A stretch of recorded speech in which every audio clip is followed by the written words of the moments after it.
Before this Halo Omniscience begins, I would like to extend my most gracious thanks to Halo Canon. I am honored and sincerely grateful to be featured in his September Community Spotlight. His content is a massive inspiration for me. On to the video. The Covenant Empire was vast and diverse. Comprised of a conglomerate of different species, the defunct hegemony was nothing short of a melting pot. What a majority of fans don't realize is just how varied the faction really was, as at least 4 of the 8 species within the Covenant boasted numerous subspecies and phenotypes. These 4 species include Sangheili, Jirohanai, Ungoi, and Kegyar. Today we will be taking an in-depth look at the genetic diversity of the Sangheili, comparing and contrasting all of its variations. The Sangheili, as they have the most expanded lore of all the alien species within Halo, are, unsurprisingly, the most diverse species within the franchise. From what I've gathered, they have at least an astounding 5 distinct phenotypes among them. The other 3 species each only have 3 variations. But I digress. Let's analyze the Sangheili phenotypes, starting with the latest one added to the franchise, the Blur phenotype that has appeared in both Halo 2 Anniversaries and Halo Wars 2's cutscenes and gameplay.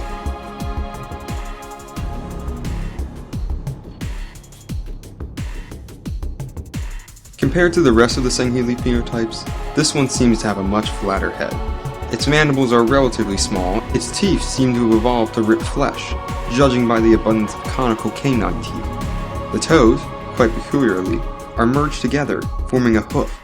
The fenestra ovalis, or ear hole, is located just behind the jawbones. Its eyes are delineated by a vertical slit-shaped pupil commonly seen on many alligators. Its body is very bony, with its skull protruding at the eyebrows, easy to see leg bones, and a sort of spinal column going down its chest. I assume this is the center of a ribcage or something of the like. Dozens of osteoderms, which, in case you didn't know, are the bony scales and protrusions that reptiles like alligators have, cover its nape and fuse into one line over its spine. Several more are seen along the shoulders, the back of the forearms, and around the posterior.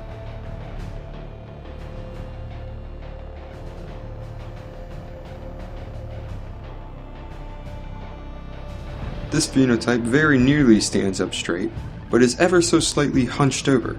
Its skin seems very stretched and tight, and its snout seems to be very extended and overhanging, unlike most other Sangheili phenotypes that have flat snouts. Its teeth also seem to have evolved to rip flesh, as it also sports an abundance of conical canine teeth. Its mandibles appear to have the largest range of motion of all the phenotypes. You can see some ear holes towards the back of the skull. Its toes are much less fused together and more independent. One more note I want to make is about its eyes. In all of Halo Reach, this phenotype seems to have black eyes. These black eyes are actually just eye contacts the Sangheili wear to display their HUD. There's proof that this phenotype can have different eye colors, as we see in Halo CE Anniversary, with the yellow eyes on Reach Sangheili.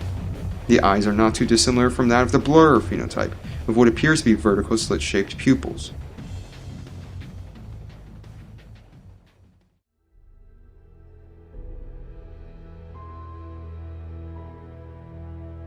Out of all the phenotypes, this one has the least hunch. Its mandibles, unlike the other phenotypes, start much further back on its head, behind the eyes in fact. The mandibles are much thicker.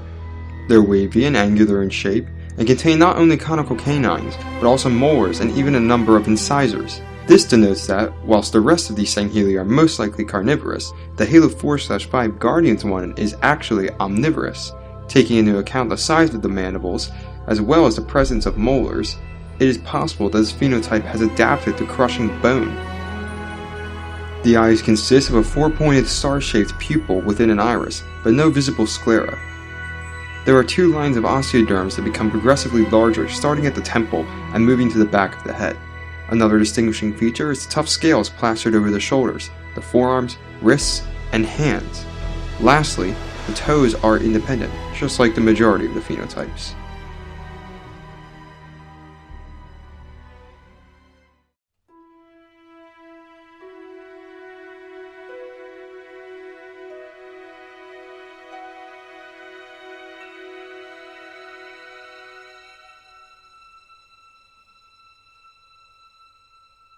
Now, This is one you've likely never heard about before, and if you have, you've likely never thought about it being a phenotype. That's because it's only ever made 2 appearances, and both were outside of the games. Extend your salutations to the Halo Legends Origins 1 / Halo graphic novel Second Sunrise over New Mombasa's Sangheili phenotype. Now, the Reach phenotype is, and always will be, my favorite, but there's something about this enigmatic phenotype that just feels so Halo. And when I say that, I mean that it gives me a very deep sense of wonder. Probably because it's such a rare phenotype to see, as well as it just looking so unusual compared to the rest of them. However, let's get into the distinguishing features of its anatomy. What sets it apart and makes it so bizarre? Well, the first thing you probably notice about it is its pale skin color. Now you can see in Origins 1 that this phenotype does have varying shades of pale coloring amongst its members, but they all have pinkish pale coloring nonetheless. The second feature to this phenotype that's a little bit harder to spot at first glance is the giant tooth, at least in comparison to the rest of its teeth, sticking out at the end of each mandible. This is a trait that the rest of the phenotypes lack, and therefore I have no clue as to why it was evolved, but it nonetheless remains constant throughout the 2 forms of media it has appeared in. Now the third characteristic of this phenotype are the osteoderms that are lining its back and the back of its head. There seem to be 2 trios of osteoderms running down the left and right side of its head, as seen in both depictions of the phenotype. Also seen in both depictions are 2 trios of dots, possibly much smaller osteoderms, on the side of its neck. Present in this brief shot of the phenotype being reseated is the dew claw jutting out from its lower legs, possibly an evolutionary leftover. Lastly, this phenotype tends to have black circular pupils with green irises of varying hue surrounded by black sclerae.